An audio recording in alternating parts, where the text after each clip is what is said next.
ওকে, আলুর প্রতিসরণ সাধারণত প্রতিফলন থেকে প্রতিসরণ একটু কঠিন, কারণ এখানে সাধারণত 3 ধরনের অঙ্ক পাওয়া যায়, তবে আমি এখানে 2 ধরন দেখাতেছি যে 2টা বেশি আসে।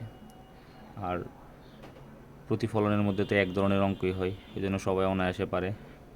আচ্ছা, এটা নিয়ে গাড়বাড়ির কিছু নাই, প্রতিসরণও খুব ইজিভাবে আয়ত্ত করা যায়। আচ্ছা, যেই 2 ধরনের অঙ্কটা বেশি আসে আমি এগুলো একটু বেশি দেখাই দিয়েছি।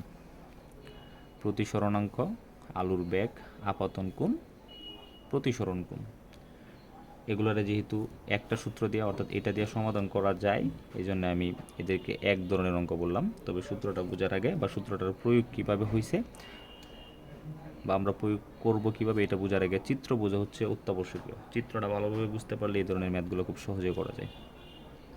তাই প্রতিসরণ আমরা খুব ভালোভাবেই জানি যে আলোক রশ্মি এক মাধ্যম থেকে আরেক মাধ্যমে গেলে সাধারণত আলোক রশ্মি কিছুটা বেঁকে যায়, অর্থাৎ প্রথম মাধ্যম থেকে দ্বিতীয় মাধ্যমে গেলে এটা এই যে হালকা বেঁকে গেছে, অর্থাৎ অবিলম্ব থেকে দূরে সরে যাবে। আচ্ছা, আমাদের কোণগুলা কিন্তু আমরা সবসময় অবিলম্বের সাথে চিন্তা করবো, যে এটাকে যদি আমরা অবিলম্ব চিন্তা করি অর্থাৎ কোণগুলা অবিলম্বের সাথে হবে। আচ্ছা, আপাতন কোণে আমরা আয় দ্বারা প্রকাশ করব ইনসিডেন্স, আর প্রতিসরণ কোণে আমরা আর দ্বারা প্রকাশ করব অর্থাৎ রিফ্লেকশন। আচ্ছা, প্রতিসরণাঙ্ক আমরা জানি, প্রতিসরণাঙ্ক হচ্ছে আলোক রশ্মি এক মাধ্যম থেকে আরেক মাধ্যমে গেলে আলুর বেগ সাধারণত কতটুকু কমে যায় বা বেড়ে যায়, এই বিষয়টা হচ্ছে প্রতিসরণাঙ্ক। অর্থাৎ আপাতন কোণ এখান থেকে প্রথম মাধ্যম থেকে দ্বিতীয় মাধ্যমে গেলে অবশ্যই আলুর বেগ কিছুটা কমবে অথবা বাড়বে, এই বিষয়টা হচ্ছে মূলত প্রতিসরণাঙ্ক। ওকে, আমরা একটু সূত্রের দিকে তাকাই, খেয়াল করো। আমাদের আলোক রশ্মি এ মাধ্যম থেকে বি মাধ্যমে যেতেছে, অর্থাৎ প্রথম মাধ্যম থেকে দ্বিতীয় মাধ্যমে যাইতেছে। অর্থাৎ আমাদের মনে রাখতে হবে আলুটা যেই মাধ্যমে যাইতেছে অর্থাৎ যেই মাধ্যমে প্রবেশ করতেছে ওইটার প্রতিসরণাঙ্ক বের হবে। প্রথম ধাপে আমাদের ওইটার প্রতিসরণাঙ্ক বের হবে। এখানে যেহেতু এ মাধ্যম থেকে বি মাধ্যমে যাইতেছে, এজন্যে আমি এখানে লিখলাম বি মাধ্যমের প্রতিসরণাঙ্ক, যেটা নিচে এটার প্রতিসরণাঙ্ক বের হয়। আমরা এটাকে একটা এইভাবে প্রকাশ করতে পারি যে এটা অফ বি কার সাপেক্ষে, এর সাপেক্ষে। ওকে, অথবা এটা অন্যভাবে লেখা যায়, আমাদের বই যেভাবে লেখা আছে N of B by N of A. আচ্ছা, তাহলে প্রতিসরণাঙ্ক সমান আমরা কি লিখতে পারি, sine I by sine R, অর্থাৎ প্রথম মাধ্যম বাই দ্বিতীয় মাধ্যম, অর্থাৎ আপাতন কোণ বাই প্রতিসরণ কোণ। দেখো, আপাতন কোণ বাই প্রতিসরণ কোণ দিলে আমাদের যেই মাধ্যমে যাইতেছে আলুটা এই মাধ্যমের প্রতিসরণাঙ্ক বের হইতেছে। ক্লিয়ার? এই বিষয়টা যদি ক্লিয়ার হোক তাহলে তুমি অনেক অঙ্কই পারবা। অর্থাৎ আলোক রশ্মি যেই মাধ্যমে যাইতেছে এই মাধ্যমের প্রতিসরণাঙ্ক বের হবে যদি আমি সাইন আই বাই সাইন আর দিয়ে দিই। ওকে, তার সাথে আমি আরেকটা জিনিস যুক্ত করে দিলাম, যদি আমাদের আলুর ব্যাগ বের করা লাগে তাইলে প্রথম মাধ্যমের আলুর ব্যাগ বাই দ্বিতীয় মাধ্যমের আলুর ব্যাগ। দেখো, প্রথম মাধ্যমের আলুর ব্যাগ বাই দ্বিতীয় মাধ্যমের আলুর ব্যাগ। দেখো, আই এবং হচ্ছে এ, এরা দুজন সেম, আর এবং হচ্ছে বি, এরাও সেম, জাস্ট প্রতিসরণাঙ্কটা উল্টা, যে মাধ্যমে যাইতেছে এইটার প্রতিসরণাঙ্ক বের হইতেছে। ওকে, অথবা আমরা একটা নোট লিখে দিছি, আমাদের যেহেতু আলুর ব্যাগ বের করতে গেলে প্রায় প্যাঁচ লাগে, তাহলে আমরা একটা জিনিস মাথায় রাখবো, আমরা যেই মাধ্যমের আলুর ব্যাগ বের করতে চাই, যেই মাধ্যমের আলুর ব্যাগ বের করতে চাই, আমরা প্রথম কাজ হচ্ছে এই মাধ্যমের প্রতিসরণাঙ্ক বের করব। ওই মাধ্যমের প্রতিসরণাঙ্ক বের করার পর এই প্রতিসরণাঙ্ক দিয়ে আমরা প্রকৃত যে আলুর ব্যাগ 3 × 10⁸ মিটার পার সেকেন্ড ওইটারে আমরা ভাগ দিব। ওইটারে ভাগ দিলে ওই মাধ্যমের প্রতিসরণাঙ্ক বের হবে। যেমন এক্সাম্পল আমি যদি বলি যে বি মাধ্যমে আলুর ব্যাগ কত, তা তোমার প্রথম কাজ থাকবে বি মাধ্যমে প্রতিসরণাঙ্ক বের করা। বি মাধ্যমের প্রতিসরণাঙ্ক যত হইব এই প্রতিসরণাঙ্ক দিয়ে আমরা আলুর ব্যাগেরে ভাগ দিব, তাহলে বি মাধ্যমের প্রতিসরণাঙ্ক দিয়ে আলুর ব্যাগেরে ভাগ দিলে ওই বি মাধ্যমের আলুর ব্যাগ কতটুকু এটা বের হয়ে যাবে। আচ্ছা, একটা এক্সাম্পল দেখি আমরা। এটা হচ্ছে ঢাকা বোর্ড 17 সালে আসছে। দেখো, আমি চিত্রটা এখানে দিয়ে দিছি। দেখো, প্রথম মাধ্যম হচ্ছে পানি, যেটার দ্বারা বি দিছে, দ্বিতীয় মাধ্যম হচ্ছে বায়ু, যেটার দ্বারা এ দিছে। দেখো, আলু প্রথম মাধ্যম থেকে দ্বিতীয় মাধ্যমে যাইতেছে। যদি প্রথম মাধ্যমে আয়ের মান 48 হয়, তাহলে দেখো দ্বিতীয় মাধ্যমে আর এর মান 90। প্রথম মাধ্যমে 48 হলে দ্বিতীয় মাধ্যমে আয়ের মান হচ্ছে 90। আমাদের বলছে বি মাধ্যমের আলুর ব্যাগ কত। ওকে, তাহলে আমরা এখানে লিখে দিলাম যে আই হচ্ছে 48, আপাতন কোণ আই হচ্ছে 48, আর হচ্ছে 90, এবং সি অফ এ, এখানে এতে আলুর ব্যাগ দেওয়া ছিল, এতে আলুর ব্যাগ দেওয়া ছিল, এটা হচ্ছে 3 ইন্টু 10⁸, 3 ইন্টু 10⁸। আচ্ছা, আমরা যদি এখান থেকে সূত্রটা অ্যাপ্লাই করি, আমরা জানি sine I by sine R, sine এই যে আই বাই সাইন আর প্রথম মাধ্যম বাই দ্বিতীয় মাধ্যমের কোণের অনুপাত ইকুয়াল হচ্ছে প্রথম মাধ্যমের আলুর ব্যাগ বাই দ্বিতীয় মাধ্যমের আলুর ব্যাগ। দেখছো, এই যে প্রথম মাধ্যমের আলুর ব্যাগ, এখানে কিন্তু বি দেওয়া, খেয়াল রাখবা। ওইখানে কিন্তু সি অফ এ মানে আমরা প্রথম মাধ্যম এ ধরছিলাম, বাট এখানে দেখো প্রথম মাধ্যম হচ্ছে বি, এই জন্য আমরা লিখলাম C of B by C of A. সহজ কথা, প্রথম মাধ্যমের কোণের অনুপাত, প্রথম মাধ্যমের কোণ বাই দ্বিতীয় মাধ্যমের কোণ ইকুয়াল হচ্ছে প্রথম মাধ্যমের আলুর ব্যাগ বাই দ্বিতীয় মাধ্যমের আলুর ব্যাগ। তাহলে অনেকটা ইজি হয়ে যায়। আচ্ছা, তাহলে আমি আমার যে মানগুলো আছে মানগুলো বসাইলাম। দেখো, এই যে সাইন 48, সাইন 90, আর হচ্ছে এটা এই পুরোটারই একদিকে নিয়ে গেছি আর কি। সিবি টিক রাখছি, যেহেতু আমাদের বি মাধ্যমের আলুর ব্যাগ বের করা লাগবে, এটা আমরা টিক রাখছি। আর এ মাধ্যমের আলুর ব্যাগ যেটা দেওয়া ছিল 3 ইন্টু 10⁸, এটা আমরা বসাইছি। জাস্ট এটার এই দিকে নিয়ে গেছি, সমাধান করছি, আমাদের বি মাধ্যমের আলুর ব্যাগ বের হয়ে গেছে। বুঝতে পারছো? আচ্ছা, দ্বিতীয়ত দেখো, আমি আরেকটা পদ্ধতি বলছিলাম না, যে মাধ্যমের আলুর ব্যাগ বের করব এই মাধ্যমের প্রতিসারণাঙ্ক বের করা লাগবে আগে। তাহলে বি মাধ্যমের আলুর ব্যাগ, বি মাধ্যম হচ্ছে এটা নিচেরটা বা প্রথম মাধ্যম, বি মাধ্যমের আলুর ব্যাগ বের করতে গেলে বি মাধ্যমের প্রতিসারণাঙ্ক লাগবে। তাহলে আমি যদি সাইন আই বাই সাইন আর দিই, তাহলে আলু যাইতেছে কোন মাধ্যমে? এ মাধ্যমে। তাহলে কার প্রতিসারণাঙ্ক বের হবে? এ মাধ্যমের প্রতিসারণাঙ্ক বের হবে। বুঝতে পারছো? সাইন আই বাই সাইন আর দিলে এ মাধ্যমের প্রতিসারণাঙ্ক বের হবে।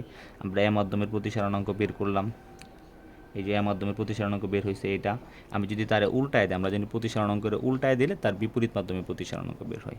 তাহলে এ মাধ্যমে যদি উল্টায় দেই, এই যে উল্টায় দিলাম, বি মাধ্যমের প্রতিসারণাঙ্ক বের হয়ে গেছে। ওকে, বি মাধ্যমের প্রতিসারণাঙ্ক বের হয়েছে।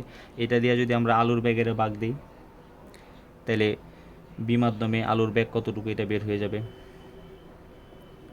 বুঝতে পারছি? আচ্ছা, আমি আমাদের সুবিধার্থে আরও কয়েকটা এক্সাম্পল আমি লিখে রাখছি, এগুলো একটু দেখাই।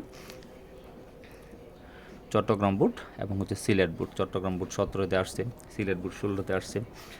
অপশন দিছে কাচেতে আলুর ব্যাগ কত, কাজ হচ্ছে এইখানে, অর্থাৎ প্রথম মাধ্যমে। তাহলে আমরা সহজে লিখে ফেলি আমাদের যে সূত্র, sine I by sine R equal হচ্ছে এই যে এই মাধ্যম, অর্থাৎ প্রথম মাধ্যমের আলুর ব্যাগ বাই দ্বিতীয় মাধ্যমের আলুর ব্যাগ।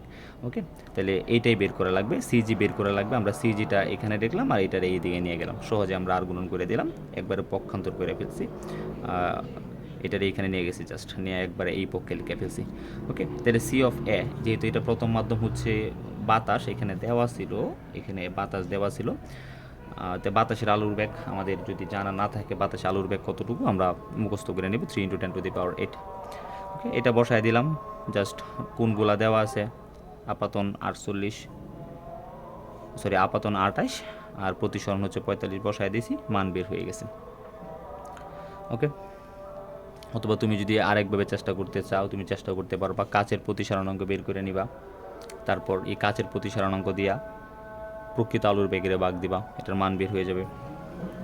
আচ্ছা, সিলেট বোর্ড 17 তার একটা কোয়েশ্চেন আসছে, এটা হচ্ছে চিত্রটা অনেকটা এমন ছিল যেখানে বলছে এ মাধ্যমের আপেক্ষিক প্রতিসারণাঙ্ক কত। খেয়াল করো, এ মাধ্যমের আপেক্ষিক প্রতিসারণাঙ্ক, অর্থাৎ এইটার প্রতিসারণাঙ্ক আমরা বের করব।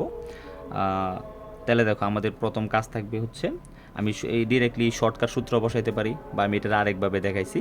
আমার কাজ থাকবে হচ্ছে এ মাধ্যমের প্রতিসারণাঙ্ক বের করা। আচ্ছা, আমরা এখন একদম ইজি, এটা একদম ইজি। দেখো, এ মাধ্যমের প্রতিসারণাঙ্ক, তাহলে আমরা লিখতে পারলাম সাইন আই বাই সাইন আর। এটা এভাবে লিখলে কার প্রতিসারণাঙ্ক বের হয়? বি এর প্রতিসারণাঙ্ক বের হয়, কারণ আলু যাইতেছে হচ্ছে বিতে। দেখো, আলু যাইতেছে কই? বিতে। তাহলে আমরা সাইন আই বাই সাইন আর লিখলে বি এর প্রতিসারণাঙ্ক বের হয়। ওকে, তাহলে বি এর প্রতিসারণাঙ্ক তো আমাদের দরকার নাই, বি এর প্রতিসারণাঙ্ক বের করলাম, উল্টায় দিলাম, এ এর প্রতিসারণাঙ্ক হয়ে গেছে। ঠিক আছে, এই যে এ এর প্রতিসারণাঙ্ক হয়ে গেছে। ওকে, আরেকটা আছে দেখো, দিনাজপুর বোর্ড 2020 সালে যেটা আসছে, বলছে বি মাধ্যমের আপেক্ষিক প্রতিসরণাঙ্ক বা বিমাধ্যমিক প্রতিসরণাঙ্ক কত। দেখো আলোক রশ্মি কই থেকে কই যাইতেছে, এইখান থেকে এইখানে যাইতেছে, তাহলে কার প্রতিসরণাঙ্ক বের হবে আগে, এ এর প্রতিসরণাঙ্ক আমি লিখলাম sign I by sine R, অর্থাৎ সাইন আই আমি আরও শর্ট করতেছি, সাইন আই হচ্ছে 60 ডিগ্রি আর আর হচ্ছে 45 ডিগ্রি, তাহলে ফার্স্ট টাইম কার প্রতিসরণাঙ্ক বের হবে, যেহেতু আলু এতে যাইতেছে তাহলে এ এর প্রতিসরণাঙ্ক বের হবে। আমি যদি তারপর উল্টায় দেই বি এর প্রতিসরণাঙ্ক বের হবে। ওকে, আচ্ছা এই টাইপের ম্যাথ দিয়ে আরেকটা ম্যাথ করা যায়, এটা হচ্ছে যদি বলে যে কোন মাধ্যমটা অধিক ঘন। তো অধিক ঘন বলতে গেলে যেই মাধ্যমের প্রতিসরণাঙ্ক বেশি ওই মাধ্যম তত বেশি ঘন হবে, এটা মনে রাখবা, যেই মাধ্যমের প্রতিসরণাঙ্ক বেশি ওই মাধ্যম তত বেশি ঘন। আচ্ছা, দ্বিতীয়ত আরেকটা সমাধান হচ্ছে পূর্ণ, দ্বিতীয় আরেকটা যে টাইপ হয় এটা হচ্ছে পূর্ণ অভ্যন্তরীণ প্রতিফলন সংক্রান্ত। আচ্ছা, পূর্ণ অভ্যন্তরীণ প্রতিফলনের জন্য দুইটা শর্ত লাগে, একটা হচ্ছে আলোক রশ্মি অবশ্যই গণমাধ্যম থেকে হালকা মাধ্যমে যাইতে হয়, এটা আমরা সবাই খুব ভালোভাবে জানি। দ্বিতীয়ত হচ্ছে আলোক রশ্মি যদি ক্রান্তিকোণ থেকে বড় কোণে আপাতিত হয়, অবশ্যই আলোক রশ্মি ক্রান্তিকোণ থেকে বড় কোণে আপাতিত হইতে হবে, যদি বড় কোণে আপাতিত হয় তাহলে পূর্ণ অভ্যন্তরীণ প্রতিফলন ঘটে। ক্রান্তিকোণ তো আমরা চিনি, ক্রান্তিকোণটা হচ্ছে এই যে আপাতন কোণ এই যেটা আপাতন কোণ, এইটার যেই মানের জন্য এখানে 90 ডিগ্রি পাবা এটাকে বলবা ক্রান্তিকোণ। দেখো এইটাকে বলবা ক্রান্তিকোণ, অর্থাৎ এই 90 ডিগ্রি হচ্ছে একটা প্রসঙ্গ মান, যে ওইখানে 90 পাইলেই যেই কোণটার জন্য 90 পাবো আমরা এটাকে বলবো আমরা ক্রান্তিকোণ। ধরো আমি মনে করি এখানে 50 দিলে এখানে 90 পাই, তাহলে এই 50টাকে বলবো আমরা ক্রান্তিকোণ। ওকে, আচ্ছা এটার জন্য আমরা একটা সূত্র অ্যাপ্লাই করব, এটা হচ্ছে থিটা সি, ক্রান্তিকোণ বের করার জন্য। আজ অর্থাৎ পূর্ণ অভ্যন্তরীণ প্রতিফলন হবে কি না এটা বোঝার জন্য তোমার ক্রান্তিকোণ বের করলেই হয়, কারণ ক্রান্তিকোণ বের করবা আরেকটা কোণ তো অবশ্যই দেওয়া থাকবে, এটার সাথে আমরা তুলনা করব। আচ্ছা, ক্রান্তিকোণ আমরা বের করব কিভাবে, থিটা সি ইকুয়াল হচ্ছে সাইন ইনভার্স আলোক রশ্মি যেই মাধ্যমে যাবে ওইটার প্রতিসরণাঙ্ক দিব আমরা। যদি আমরা আরও না বুঝি তাহলে অবশ্যই যে প্রতিসরণাঙ্ক ছোটো, মাধ্যম তো দুইটাই থাকে, এ মাধ্যম বি মাধ্যম, যেটার প্রতিসরণাঙ্ক 1 থেকে ছোটো, যেটার প্রতিসরণাঙ্ক 1 থেকে ছোটো আমরা ওইটার প্রতিসরণাঙ্ক অ্যাড করব। ওকে, থিটা সি ইকুয়াল, আমি সূত্রটা আবার বলি, theta C equal sine inverse 1। আচ্ছা, দিনাজপুর বোর্ডে 20 সালে একটা কোয়েশ্চেন আসছিল যে মাধ্যম দুইটা পরস্পর স্থান বিনিময় করলে এবং এও রশ্মি একই অভিমুখে আপাতিত হলে কি ঘটবে। এটা ছিল আমাদের প্রাথমিক চিত্র, যেখানে এও রশ্মি 60 ডিগ্রি কোণে আপাতিত হইতেছিল এবং ওই মাধ্যমে গিয়ে 45 ডিগ্রি কোণে প্রতিসরিত হয়েছিল। এখন বলছে যদি আমি এটারে একই কোণে আপাতিত করি বাট মাধ্যম চেঞ্জ, অর্থাৎ এ মাধ্যম আসবে বি মাধ্যমের জায়গায়, তাহলে আমি দেখো, আর তাহলে এই যে এ মাধ্যমে আমরা বি মাধ্যমের জায়গায় আনছি এবং বি মাধ্যমে আমরা এ মাধ্যমের জায়গায় নিয়ে গেছি, মাধ্যম পরিবর্তন হয়ে গেছে, টোটালি চেঞ্জ হয়ে গেছে। তাহলে এটা যদি এখন 60 ডিগ্রিতে আপাতিত হয়, দেখো এটা এখন 60 ডিগ্রিতে আপাতিত হইতেছে, বাট প্রতিফলন হইব কি না, বা প্রতিফলন যদি না হয় তাহলে তো অবশ্যই আরেকটা ঘটনা ঘটবে, প্রতিসরণ আমরা জানি। আচ্ছা, তাহলে আমরা দেখি এটা এখানে ক্রান্তিকোণটা কত হয়। ওকে, আমি আমাদের সুবিধার্থে দুইটা মাধ্যমের প্রতিসরণাঙ্ক আগের থেকে নিয়ে নিলাম, যেহেতু আমি এখানে এই যে কিছুক্ষণ আগে এখানে করছিলাম, এই যে দিনাজপুর বোর্ড 20 সালে এখানে করছিলাম, তাই আমি এখান থেকে নিয়ে নিছি, এই যে এখান থেকে আমরা নিয়ে নিছি প্রতিসরণাঙ্ক দুইটা। আচ্ছা, এ মাধ্যমের প্রতিসরণাঙ্ক হচ্ছে 1.22, দেখো 1.22, আর বি মাধ্যমের প্রতিসরণাঙ্ক হচ্ছে 0.89। ওকে, অর্থাৎ আলোক রশ্মি বিতে যাইতেছে, আলোক রশ্মি কই যাইতেছে, বিতে। তাহলে আমি যদি ক্রান্তিকোণ বের করতে চাই তাহলে সাইন ইনভার্স যে মাধ্যমে আলো যাইতেছে এই মাধ্যমের প্রতিসরণাঙ্ক লিখে দিলাম। দেখছো, এই যে আলোক রশ্মি যেহেতু বিতে যাইতেছে আমি এই যে দেখো বি এর প্রতিসরণাঙ্ক দিয়ে দিলাম। এরপরে যদি আমরা না বুঝতাম, দেখতাম যে দুইজনের মধ্যে কে ছোটো, 1 থেকে ছোটো কে এ, আমি এরে বসায় দিতাম। ওকে, দেখো এখানে ক্রান্তিকোণ কত পাইছি, ক্রান্তিকোণ পাইছি হচ্ছে 54 সামথিং বা 55 ডিগ্রি আমরা ধরতে পারি। ওকে, দেখো 55 ডিগ্রি 54.98। আচ্ছা, এখানে দেখো ক্রান্তিকোণ হচ্ছে 55 ডিগ্রি আমি ধরি সুবিধার্থে। এখন দেখো এই যে ক্রান্তিকোণটা, এই ক্রান্তিকোণটা যদি 54 হয় তাহলে আমি এখানে 90 পাবো, ক্রান্তিকোণটা যদি 54 হয় আমি এখানে 90 পাবো। বাট দেখো এইখানে আপাতন কোণটা কত, এখানে আপাতন কোণ দেখো 54 থেকে বড় কোণে আপাতিত হইতেছে, দেখছো 54 থেকে বড়, তার সাইডে আপাতিত হইতেছে। যদি 54 হইতে তাহলে এখানে 90 হইতেছে, যেহেতু সাইডে আপাতিত হইতেছে তাহলে ঘটনা কী করবে, ঘটনা হচ্ছে পূর্ণ অভ্যন্তরীণ প্রতিফলন হবে, আলোক রশ্মি আর এই মাধ্যমে থাকবে না, আলোক রশ্মি বেগটা ঠিক এইখান দিয়ে চলে আসবে। অর্থাৎ তখন আবার আমাদের যেহেতু এখানে পূর্ণ অভ্যন্তরীণ প্রতিফলনের সূত্র মানবে, অর্থাৎ এখানে আপাতন কোণ 60, এখানে প্রতিসরণ কোণ হয়ে যাবে প্রতিফলন কোণ হয়ে যাবে 60 ডিগ্রি। অর্থাৎ আমরা যদি থিটা সি বের করতে পারি, ক্রান্তি কোণ বের করতে পারলে আমরা বুঝতে পারবো যে আসলে ঘটনা কী ঘটবে, পূর্ণ অভ্যন্তরীণ প্রতিফলন ঘটবে না প্রতিসরণ ঘটবে। যেহেতু ক্রান্তি কোণ পাইলাম 54, বাট আপাতন কোণ দেওয়া ছিল 60, অর্থাৎ ক্রান্তি কোণ থেকে বড় কোণে আপতিত হইতেছে, তাইলে পূর্ণ অভ্যন্তরীণ প্রতিফলনের শর্ত মানে অবশ্যই পূর্ণ অভ্যন্তরীণ প্রতিফলন ঘটবে। দেখো আমি লিখে দিছি ক্রান্তি কোণের মান আপাতন কোণের মান ক্রান্তি কোণ থেকে বড়। ওকে, এতটুকু লিখলে প্রমাণ শেষ হয়ে যায়। এরপরে আমরা যদি আরেকটু বেটার কিছু করতে চাই, ভালো কিছু করতে চাই, যেখানে প্রতিযোগিতা বেশি, এখানে এই অপশনটাও দিয়ে দিতে হয়, কারণ স্যাররা একটু বেশি যায়। ওকে, এটা আমরা আবার যদি দেখায় যে রিফ্লেকশন কোণ আসলে বের হয় না, রিফ্লেকশন কোণটা বেরই হবে না, অর্থাৎ প্রতিসরণ কোণ তোমার বেরই হবে না, একদম প্রতিফলন কোণ বের হবে। ওকে, এটা আমি দেখাই দিব কীভাবে, যেটা ছোটো আছে অথবা আলোক রশ্মি যে মাধ্যমে যাইতেছে এইটার প্রতিসরণাঙ্ক equal sine I by sine R. আমরা তো জানি যে মাধ্যমে যাই এই মাধ্যমের প্রতিসরণাঙ্ক ইকুয়াল লেখা যায় সাইন আই বাই সাইন আর। লিখলাম, আমাদের দেখবো যে রিফ্লেকশন অর্থাৎ আর বের হয় কিনা। তাহলে আমি এটার এই দিকে নিয়ে গেলাম, সাইন আর বাই এটার দিয়ে ভাগ দিলাম, দেখলাম যে 1.057। এখন যদি আমি সাইন ইনভার্স ওই দিকে নিতাম, অর্থাৎ আর সমান যদি আমি এইভাবে লিখলাম সাইন ইনভার্স 1.057, তাইলে আসলে মান বের হইতো না, কারণ সাইনের মান 1 থেকে বড় হইলে সাইন ইরর হয়ে যায়, যেটা আসলে অসম্ভব। সুতরাং বোঝা যায় যে এখানে আসলে প্রতিসরণ ঘটবে না, এখানে ঘটবে হচ্ছে পূর্ণ অভ্যন্তরীণ প্রতিফলন। ওকে, এই টাইপের অঙ্কগুলোই বেশি আসে। এই যে প্রথম যেগুলো দেখাইলাম ওইটার তুমি ওই সূত্র দিয়ে খুব ভালোভাবে সমাধান করতে পারবা। আর হচ্ছে পূর্ণ অভ্যন্তরীণ প্রতিফলন সংক্রান্ত যেগুলো আছে, আর চিত্রটা কিন্তু অবশ্যই দিয়ে দিবা, কারণ হচ্ছে যেহেতু পূর্ণ অভ্যন্তরীণ প্রতিফলন করবে, প্রতিফলনের চিত্র হবে, কারণ প্রতিফলনের শর্ত জানি আমরা আপাতন কোণ যত হয় প্রতিফলন কোণ তত হয়। এই জন্য আপাতন কোণ 60 ডিগ্রি হওয়ার কারণে যেহেতু পূর্ণ অভ্যন্তরীণ প্রতিফলনও 60 ডিগ্রি হবে। ওকে, এই হচ্ছে একটা। আরেকটা টাইপের অঙ্ক থাকে, এটা হচ্ছে এই যে পানির ভিতরে একটা মাছ অথবা পয়সা অথবা একটা লাঠি অথবা একটা যে কোনো কিছু অথবা চশমার নিচে কোনো একটা বস্তু। ওকে, এটা প্রতিসরণের কারণে হয়।